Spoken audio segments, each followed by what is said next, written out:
Seen an inspirational speaker before? A few of you? What do they normally make you do? Stand on chairs, clap hands, yeah. 3 days later, boom, it's gone. Yes or no? Number one, I'm not like that. That's important. Number two, a lot of guys have been on TV, become well known, read the 7 Habits of Successful People. Now they claim to be inspirational speakers. I believe you cannot be a speaker unless you've been through things yourself, and you can only speak from personal experience. And then the final thing is, please, I'm not that naive that I think that I can teach you stuff that you don't know. But I can remind you of things you've forgotten. We forget about the basics nowadays. And for me what's important is to chat to you about logical thinking. Now what I've got here is some characteristics of what I call successful people. Integrity, honesty, humility, sensitivity. Many find to me very core characteristics. Now I'm going to pick on someone. Sir, are you busy? No? Okay. Would you name one of those out loud? Free choice. Just name anyone. Ethics. Could I have known you were going to say ethics? No? Have we ever met before? Maybe. Do you come from a happy family or do you still live at home, sir? Okay? Let's start again. We have never met before. Okay? I picked up you there. You could have chosen anyone, you chose ethics. You happy to stick with ethics? Yes. Okay, it's interesting that you chose ethics because I've got an envelope in my pocket here and inside's a piece of paper. And written on this piece of paper is one word, or printed on this, ethics, the one you chose. Okay, because I knew you were going to choose ethics. Now, if you analyze the situation, a lot of people are saying, yeah, you know, corruption in government and everything that's going on, ethics is a core issue in today's world. So 87.9% of people will choose that. Or they go psychologically, it's in the middle. People have these difficult theories and explanations as to why he chose ethics. But so what would have happened had you chosen humility or sensitivity? Had you chosen sensitivity, I would have taken the envelope out of the Why in the Lord? I can see that you got something logical. So we're going to have to work on your logical thinking, right? Now let me take the story a bit further.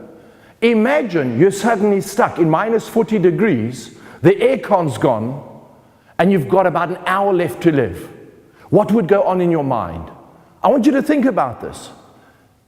You've got an hour left to live. You've got to say goodbye to your friends. How would you react? What would go on in your mind? What would you say? Would you say, yes, I'm ready, take me? Or would you go, what if? What if I'd only said I love you to my spouse one more time, or to my children? What if I'd gone for that opportunity? Or what if I'd done this or that? Speaking to thousands of people, do you know what? I've had a handful that have put up their hands and gone, yeah, I'm ready, that's fine. The rest have all got what ifs. Really think about it. In my mind, it was what if I could just have said I love you to my wife and my girls. What if? And you know what? In that situation, you make yourself promises. I made myself a promise, I will never have a what if in my life again. I will go for every opportunity, every gap there is, and make the most of my life. It took me that experience to realize the true meaning of living in the now, living every moment as if it is your last. Most of us have heard that, but we don't do it. But it took me that to understand this. And if I can leave you with anything, if I can give you any tip, the most precious asset we have in life is time. We don't know how much of it we have. So, what you need to do is make the most of it. Live in the moment. Go for every opportunity. Because then you live life to the fullest. Let's talk about the power of the subconscious mind. Why is it that some people achieve their dreams in life and others do not? Millions has been spent on research, and the answer is so simple. In fact, it's a twofold answer. But let's backtrack a bit. Old Year's Eve, had a bit to drink, had a bit to smoke. Tomorrow I'm going to stop smoking. And then comes the 3rd of January, where's the cigarette? Oh, yeah, happened? Or you tell all your mates, I'm going to do this. These are my New Year's resolutions. And what happens? A few days later, back in the old habits. Why does this happen? I want you to think for yourselves. Have you reached all your dreams and your goals in your life? If you haven't, why not? The answer is actually quite simple. Number one is, we don't believe in ourselves. And number two, we're not specific. Let me explain this. Do you agree with me? A goal is I want a new car. Do you agree that's a goal? No, it's not a goal. I want a new car isn't a goal. I want a new Mercedes C220 Avant-Garde Sport. Black leather interior, CD shuttle car kit, sunroof, Tiptronic, Parktronic, mag wheels. I want it in 6 months' time. It's going to cost me so much, and I'm going to do this and this to get it. That's a goal. I want a new house isn't a goal. Where's the house? How big? How many rooms? How much? How long?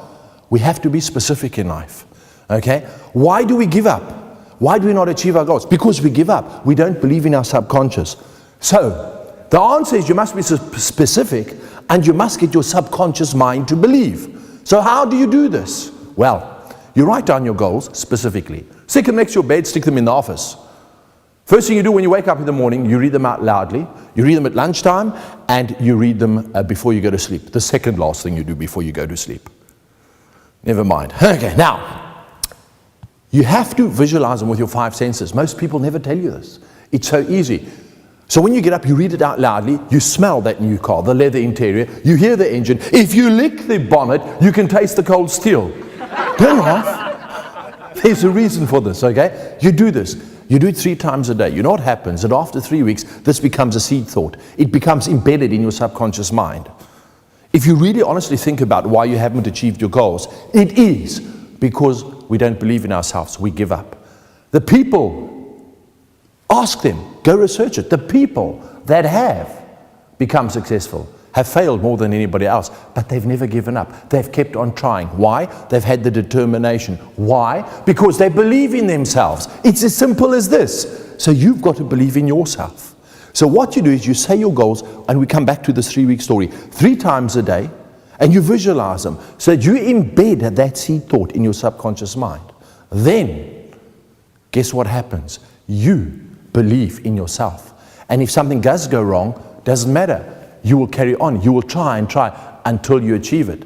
Successful people tried until they reached their goal. You know, when I walked the streets of London for those 2 years, and I wanted to get well known, I went to so many auditions, I thought my name was next.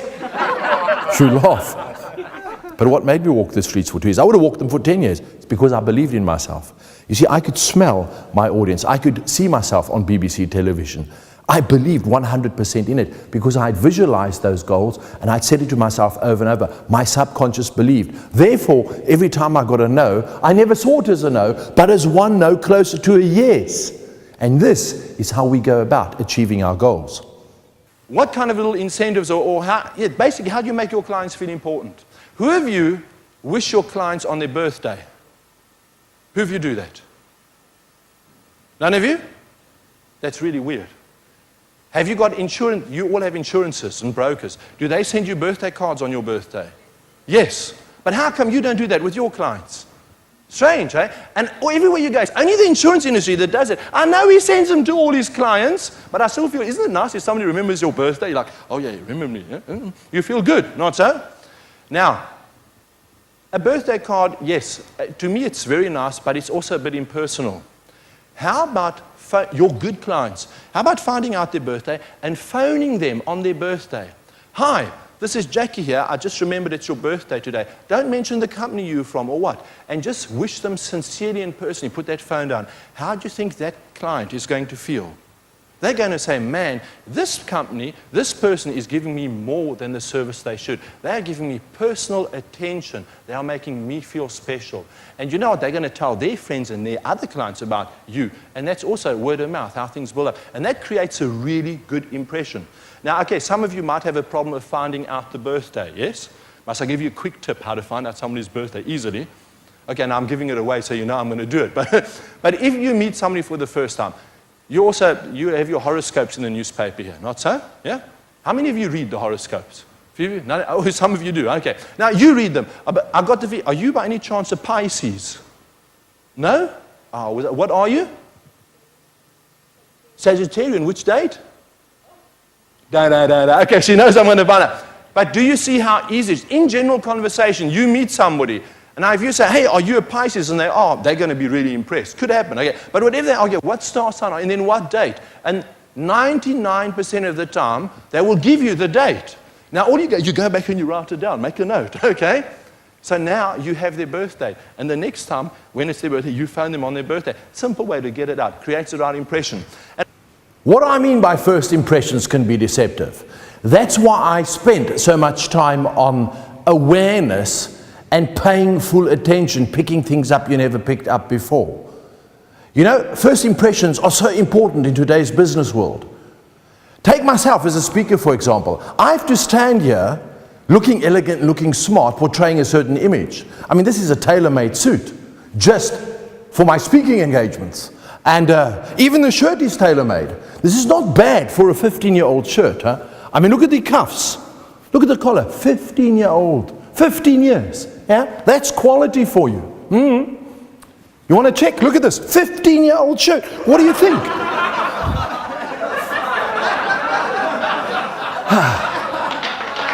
You see, my point is, how long have I been deceiving you now? It's all about making sure that first impressions are not deceptive.